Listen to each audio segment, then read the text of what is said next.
Gana rin ho ang baysanan sa Batangas. Kami ho ay namaysan sa parteng Kilo-Kilo South noong nakaraan pa. Ang dala ho namin ay 10 baboy at saka 1 kalabaw. Kita naman ho ninyo pagkagarning basta may ika ngay tulungan at ang ating mga kasama ay laging nandyan ang ating mga manulungan. Yan ho, kita naman ninyo at talagang kabila ay bisay, merong sa kabila doong nagkakatay din, merong mga nag-aasikaso ng mga panggataw doon sa kabila ay meron din ganarihaw sa Batangas. Talagang tulong-tulong para eka nga nang matapos agad ang mga tarabahuhain sa garning baysanan. At eka nga pagdating ng kinabukasan ay di basta na lang tayo kakain. Yan ho, dala natin 1 kalabaw na medyo malaki-laki rin ho yan. Yan, at maya-maya ho yan ho ilalasta rin na.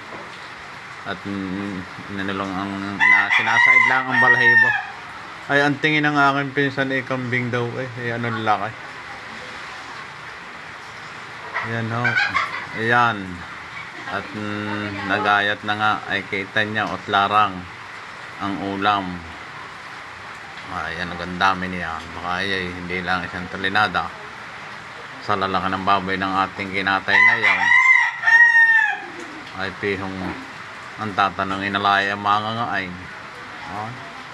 Ay saraming yan kahit pa hanggang bukas at hanggang kinabukasan ay tayo magkainan. At pihong meron tayong maipaksaw na mga pata at pihong ang sabaw ay kainain naman na. Yan o, ay kita nyo talagang larang ang ulam. Ang tatanungin ay ang mga impaktar na paktar sigurado. Ayan ho, at shout out sa lahat ng mga nanunulungan. Diyan, salamat ho sa inyo at kami yan tinutulungan din at yan nga kinabukasan iraw nga kung maraming mga tao pagdating ng kinabukasan pareho nung kinabukasan na at ika ngay mag-iisang dibdib na ang ating kakasalin. Yan ang ating kakasalin ng aking pamangking si John Paul at si Bibi Lane na taga Kilo-Kilo South. Mabuhay ang bagong kasal. Narila ko na medyo nalit ang aking upload. Yan ho, ang mag-asawa. God bless sa inyo mag-asawa.